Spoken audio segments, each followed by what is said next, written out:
इस नव वर्ष 2025 के अवसर पर मिलिए दतिया नगर पालिका के मुख्य नगर पालिका अधिकारी नागेंद्र गुर्जर जी से। गुर्जर साहब, आपको नव वर्ष की बहुत बहुत शुभकामनाएं। आपको भी बहुत बहुत शुभकामनाएं। इस नव वर्ष के उपलक्ष्य में आपके पास दो नगर पालिकाओं के चार्ज हैं अभी, एक तो नगर परिषद, एक नगर, जो दतिया की नगर पालिका बहुत महत्वपूर्ण पद है।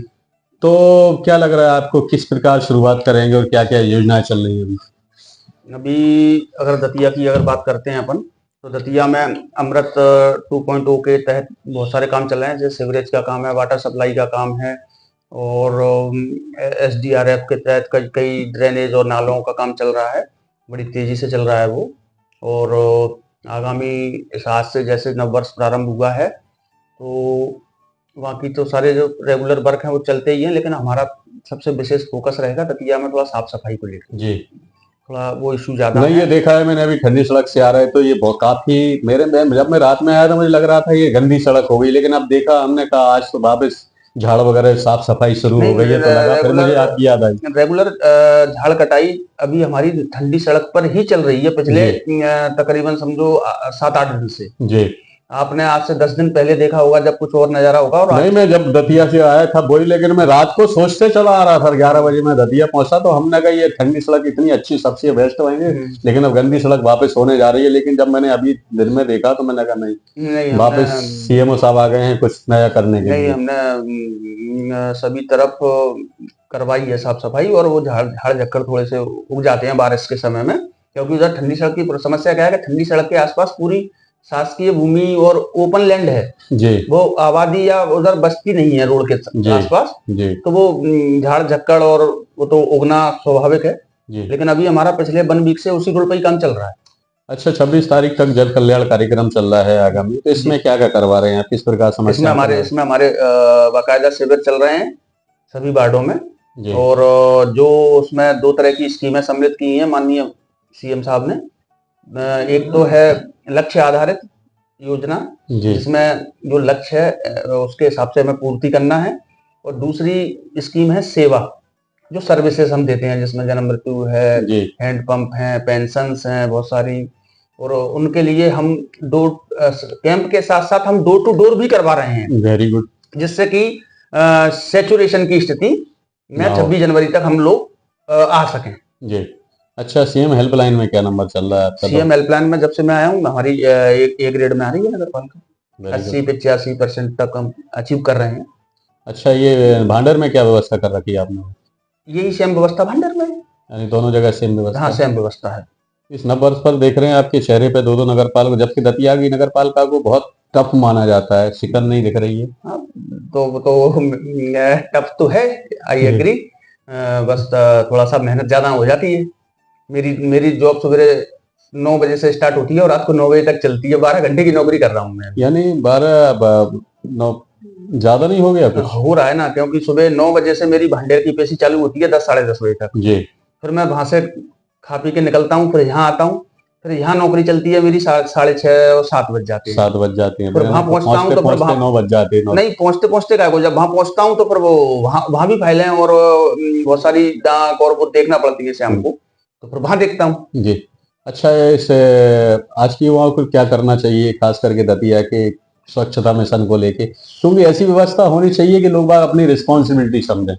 दतिया की ही नहीं, ये समस्या पूरे प्रदेश की कहें तो ज्यादा अच्छी रहेगी, क्योंकि कोई भी शासकीय एजेंसी, संस्था, नगर पालिका, नगर परिषद चाहे तो शहर को साफ बना दे, ये संभव नहीं है जब तक जन सहयोग नहीं मिलेगा। आज इंदौर भी अगर पूरे देश में आज नंबर 1 है, तो वहां इंदौर की जनता बहुत अवेयर है जी। बिल्कुल, ये तो आप भी स्वीकार करोगे। बिल्कुल, गलियों में लोग मतलब और स्पेशली दतिया में तो ये समस्या कुछ विकराल है, ज्यादा ही है। मतलब एक ऐसा पॉसिबल नहीं है, क्योंकि गाड़ी घोड़ों के साथ अक्सर होता है ऐसा, चाहे हमारी पर्सनली गाड़ी क्यों ना हो, क्या अपन प्लान करके सोचते हैं कि सुबह 8 बजे हमें फलानी जगह जाना है, और पता चला कि 8 बजे जैसी गाड़ी में चाबी लगाई, गाड़ी पंचर खड़ी जी। तो वो हमारे साथ भी वैसा ही होता है। तो कभी गाड़ी खराब हो गई, या एक दिन गाड़ी नहीं जा पाई, या गाड़ी 2 घंटे लेट हो गई, तो लोग बाग ये नहीं सोचते कि चलो गाड़ी नहीं आई है तो रख लो, भी वेट कर लेते हैं शाम तक, हो सकता है दोपहर की शिफ्ट में आ जाएगी, तो नहीं, वो तो रोड पर डाल के आगे बढ़ जाते हैं। नहीं, लेकिन ये दिक्कत ये आती है, कोई अगर टाइमिंग फिक्स ना हो तो लोग कितना देखेंगे? टाइमिंग तो फिक्स है जी। हमारी गाड़ियां सुबह 6:30 और 7 के बीच में गाड़ी खाने से रवाना हो जाती है जी। हाँ, वो एक अलग बात है कि एकदम ट्रेन की तरह पंचुअल नहीं हो सकते, मतलब आपके घर पे अगर 7:30 बजे आना है, कभी कभी लेट हो गई तो 8 बजे भी आ सकती है, 8 बजे भी आ सकती है, 7:45 पे भी आ सकती है, 10-5 मिनट ऊपर नीचे चलता है। इस व्यवस्था लेकिन उसमें भी ऐसा थोड़ी है कि आपको रोड पे वेट करना है खड़े होकर। हमारी गाड़ियों में जिंगल बजते हैं और वो जिंगल और स्वच्छता के संदेश का निरंतर वो चलता है, तो वो तो दूर से ही एहसास हो जाता है कि हाँ नगर पालिका की गाड़ी आ गई। तो थोड़ा जन सहयोग अगर और मिल जाए तो नहीं, तो इसको अवेयर करने के लिए कोई अभियान तो चला रहे होंगे आप? चला रहे हैं बिल्कुल। बाढ़वास हमने कुछ एक एनजीओ को लगा रखा है, वो बाकायदा गली गली मोहल्ले मोहल्लों में जा भी रही है, और अगर थोड़ा सा अभी हमें कुछ बजट प्राप्त होता है तो फिर हम थोड़ा सा अवेयरनेस के लिए नुक्कड़ नाटक और इस टाइप की कुछ भी और भी प्लान कर रखा है, जो आप निकट भविष्य में हम करेंगे। बजट की तो फंड की प्रॉब्लम तो पूरे प्रदेश में है, हालांकि अकेले दतिया में नहीं है जी।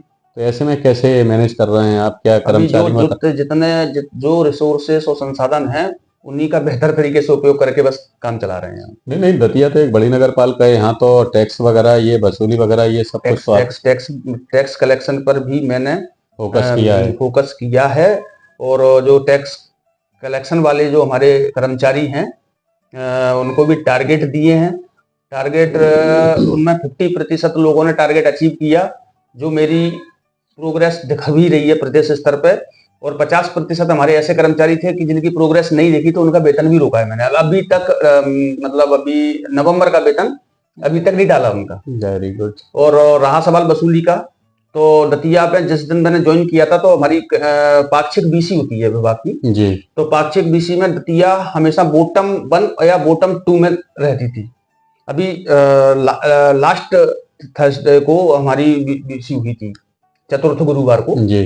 तो उसमें दतिया बॉटम 1 और 2 से उठ के बॉटम 5 से बाहर हो गया, और 8वें नंबर पे था, मतलब बॉटम से मतलब निचले स्तर पे भी 8वें नंबर पे था। अच्छा तो नहीं है, लेकिन कम से कम स्थिति सुधरी है, बेहतर हुआ, सुधर हुई है, 7 पायदान ऊपर गई है, तो कहीं ना कहीं हमारे प्रयासों तो है ना, प्रयासों का कहेंगे कि प्रयास हुए हैं। अच्छा, जिससे अधिक टैक्स लेना हो, बाई द वे नहीं रहे हो, तो उसको आप नोटिस भी तो देते हो? देते हैं ना, नोटिस देते हैं बाकायदा। और कितने नोटिस के बाद उसके खिलाफ कार्रवाई की जाती है? कम से कम 3 नोटिस। 3 नोटिस के बाद आगे क्या कार्रवाई करते हैं उसके खिलाफ? अब वो तो एक्ट में तो प्रावधान तो बहुत कड़े हैं जी, लेकिन कर नहीं सकते, क्योंकि रिहायशी मकान है, ना तोड़ सकते ना कुछ कर सकते, लेकिन थोड़ा सा एक प्रेशर क्रिएट करना, हाँ, और वो बस उतना ही तक कर पाते हैं, क्योंकि साथ में क्या है कि जो बॉडी थोड़ा पॉलिटिकल बॉडी भी होती है जी जी, तो वो पक्ष भी देखना पड़ता है थोड़ा सा। आगे क्या बना रखा है आपने दतिया में? परमानेंट रहने का विचार या सुधार के? ये तो मेरे बोलने या विचार करने से क्या होता है, ये तो हमारी शासन का जैसा आदेश प्राप्त होगा हमें तो वो करना पड़ेगा। अच्छा, क्या मैसेज करेंगे दतिया की जनता के लिए? बस थोड़ा सा साफ सफाई पर नगर पालिका का सहयोग करें, और कृपया करके कचरा सड़क पर ना फेंकें। कचरा हमारी गाड़ियों में, नियत गाड़ियों में ही दें। अगर बाई चांस गाड़ी लेट हो रही है, सुबह नहीं आएगी तो 2 बजे के बाद आएगी, लेकिन आएगी जरूर। ये थे सीएम साहब नागेंद्र गुर्जर जी। सीधा सीधा उनका तो फोकस वर्क पर रहता है, और दतिया की व्यवस्था उन्होंने काफी सुधार ली है, क्योंकि मैंने रात को जो देखा, रात को अलग देखा, सुबह अलग देखा, उससे लगा है कि दतिया नगर पालिका में काम होने लगा। हम आशा करते हैं सीएम साहब जो बाकी और जगह जो जहां कचरा पड़ा है उसको भी लोगों को ध्यान आकृष्ट करवाएं। दतिया से अशोक श्रीवास्तव, हाई न्यूज के लिए राहुल शर्मा के साथ।